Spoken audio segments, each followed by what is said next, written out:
ചേരുകയാണ്. ശ്രീ വേണുനായർ ഒരു കാര്യം ഉറപ്പിച്ചിരിക്കുകയാണ്. നേരത്തെ പറഞ്ഞതുപോലെ തന്നെ, നേരത്തെ സംശയിച്ചിരുന്നത് പോലെ തന്നെ സീരിയർ ബ്ലാസ്റ്റ് ഓപ്പറേഷൻ തന്നെയായിരുന്നു ഇത്. തുടർച്ചയായിട്ട് ബോംബ് സ്ഫോടനങ്ങൾ നടത്തുക എന്നുള്ള ലക്ഷ്യമായിരുന്നു ഈ ഫരീദാബാദ് മൊഡ്യൂളിനുണ്ടായിരുന്നത്.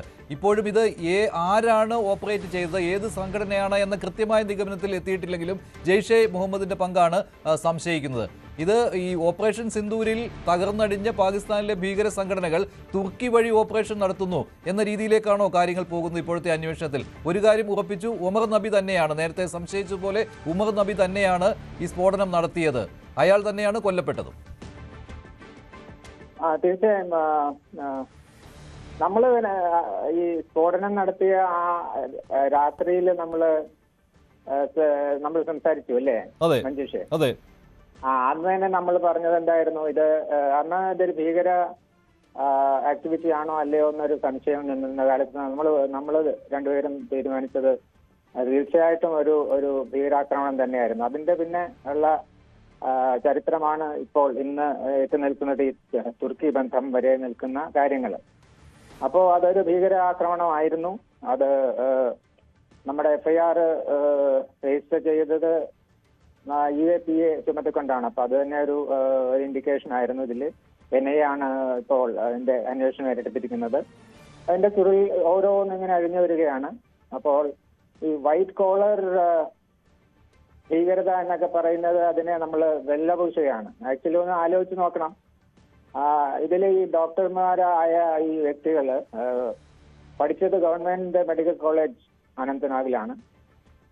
അതുകൊണ്ട് ഇപ്പൊ ഇവിടെ ജാൻകയുടെ പുറത്ത് വന്ന് ജോലി ചെയ്യുന്നു. അപ്പോൾ അവർക്ക് ആസ് ആൻ ഇന്ത്യൻ അവര് എവിടെ വേണമെങ്കിലും അവരുടെ റൈറ്റ് അനുസരിച്ച് അവർക്ക് ജോലി ചെയ്യുന്നു.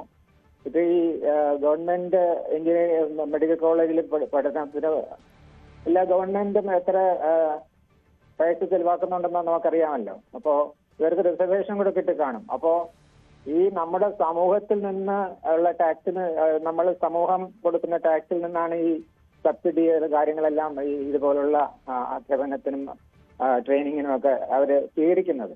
അപ്പോൾ ഈ സമൂഹത്തിനെതിരായിട്ട്, ഈ സമൂഹത്തെ നശിപ്പിക്കാനുള്ള കാര്യങ്ങളിലാണ് ഇവർ ഇടപെടുന്നത്. അതുകൊണ്ട് ഇതെന്താണെന്ന് നമുക്ക് മനസ്സിലാക്കാൻ പറ്റുന്നില്ല. ഇതിന്റെ പുറകിലുള്ളത് റാഡിക്കലൈസേഷൻ ആണ്.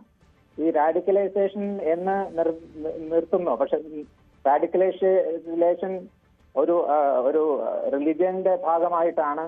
പക്ഷെ അതൊക്കെ ഉണ്ടെങ്കിലും നേഷൻ ഫസ്റ്റ് എന്നുള്ള ഒരു രീതിയിലേക്ക് എപ്പോഴത്തേക്കും നമ്മുടെ സമൂഹം മാറുന്നില്ലയോ അന്ന് വരെ ഇതൊക്കെ വലിയ കാര്യങ്ങളാണെങ്കിലും അതൊക്കെയാണ് അതിന്റെ പുറകിൽ നിൽക്കുന്നത്. ഇന്ത്യ ഇപ്പോൾ എവിടെ നിൽക്കുന്നു, പാകിസ്ഥാൻ എവിടെ നിൽക്കുന്നു? 47 സ്വതന്ത്രമായ 2 രാജ്യങ്ങളാണ്. അവരുടെ GDP എന്താണെന്ന് നമുക്കറിയാം. നമ്മൾ 4 ട്രില്യനും കടന്ന് മുന്നോട്ട് പോയിക്കൊണ്ടിരിക്കുകയാണ്. ഈ ലോകത്തിലെ G20യുടെ തലപ്പത്താണെങ്കിലും ഗ്ലോബൽ സൗത്തിന്റെ തലപ്പത്തിലും എല്ലാം എല്ലാ രാജ്യങ്ങളും നോക്കുന്നത് നമ്മളെയും നമ്മുടെ പ്രധാനമന്ത്രി എല്ലാവരെയുമാണ്. ഇതൊക്കെയുള്ള സത്യങ്ങളാണ് എല്ലാവരും മനസ്സിലാക്കുന്നത്. പക്ഷേ ഒരു പക്ഷം ആൾക്കാര് ഇത് ഡിനൈ ചെയ്യുകയാണ്. ഇപ്പൊ കാശ്മീരിന്റെ കാര്യം എടുക്കൂ. ഞാൻ പറഞ്ഞ പോലെ എന്റെ നല്ലൊരു 37 വർഷത്തെ സേവനത്തിന്റെ നല്ലൊരു ഭാഗം എന്റെ നല്ല പ്രായത്തില് ജമ്മു ആൻഡ് കാശ്മീരിൽ ചെലവഴിച്ചിട്ടുണ്ട്. ഇതിന്റെ ഈ ഭീകരവാദം തുടങ്ങുന്ന 90s ഒരു 5 വർഷം തുടർച്ചയായിട്ട് അവിടെ ഞാനുണ്ടായിരുന്നു. ലഫ്റ്റനന്റ് കേണൽ, പിന്നെ ബ്രിഗേഡിയർ ആയിട്ടും ഉണ്ടായിരുന്നു. അപ്പോ അന്ന് നമ്മൾ അനുഭവിച്ചുകൊണ്ടിരുന്ന ദുരിതങ്ങളെ പറ്റി ലോകം അറിഞ്ഞില്ല. ലോകം ഭീകരതയെ പറ്റി അറിയുന്നത് 9/11 വേൾഡ് ട്രേഡ് ടവർ നശിപ്പിക്കുന്ന ആ ടൈമിൽ അൽ-ഖൈദ ചെയ്യുന്നതുമായിട്ടാണ്. അപ്പോ അന്ന് ഈ ലോകത്തെ പറ്റി നമ്മുടെ ഇത് പറഞ്ഞ് മനസ്സിലാക്കാൻ നമ്മൾ ബുദ്ധിമുട്ടിയിരുന്നു. അന്നുള്ള കാശ്മീരിലും ഇന്നുള്ള കാശ്മീരിലും ഇവിടുത്തെ POK ആയിട്ടുള്ള ഡിഗ്രി ഓഫ് പ്രോഗ്രഷൻ ഡെവലപ്മെന്റ് എല്ലാവരും മനസ്സിലാക്കുന്നത്. അവിടെ TOGECOയിലുള്ള ആൾക്കാർ ഈ കഴിഞ്ഞ ദിവസം വരെ ഇന്ത്യയിലേക്ക് ചേരാൻ പോകുന്നു എന്നുള്ള രീതിയിൽ ഇപ്പൊ നമ്മൾ യുദ്ധം ചെയ്ത് അവരെ എടുക്കേണ്ട കാര്യമില്ല. ഇൻ മാറ്റർ ഓഫ് ടൈം അവരുടെ ഈ സാമ്പത്തിക സ്ഥിതിയും അവരുടെ നമ്മുടെ ഡെവലപ്മെന്റും എല്ലാം കണ്ട് അവർക്കിതായിട്ട് വരുന്നത്. അപ്പോ നമ്മള് ഇന്ത്യയെ തട്ടുകെട്ടാനുള്ള എല്ലാ കാര്യങ്ങളും ISIയും പാകിസ്ഥാൻ ആർമിയും എപ്പോഴും ചെയ്തുകൊണ്ടിരിക്കും. അതിന് തുർക്കി കണക്ഷൻ വേണമെന്നില്ല. അത് ഇപ്പൊ കിട്ടിയിരിക്കുന്നത് തുർക്കിയും നമ്മുടെ ഓഫ് സിന്ധൂർ നടന്ന കാലത്ത് നിന്ന് ഇഷ്യൂ ഗെറ്റ് ബാക്ക് നമ്മൾ ആലോചിച്ചാൽ നമ്മൾക്കെതിരായിട്ട് പാകിസ്ഥാന്റെ കൂടെ നിന്നത് ടർക്കിയാണ്. ടർക്കിയുടെ ഡ്രോൺസ് ടെക്നോളജിയും അവരുടെ ഡ്രോൺസുമാണ് നമുക്കെതിരായിട്ട് അന്ന് അവർ ഉപയോഗിച്ചിട്ടുണ്ട്. അതിന്റെ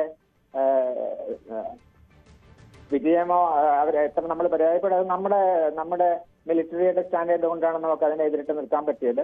അപ്പൊ ഈ ഒരു nexus Saudi Arabia next to an extend ഉള്ളൂ. പക്ഷെ ഓപ്പൺ ആയിട്ട് ടർക്കിയാണ് പാകിസ്ഥാന്റെ കൂടെ നിൽക്കുന്നത് വെപ്പൺ ടെക്നോളജിയുടെ കാര്യങ്ങളിലും എല്ലാം.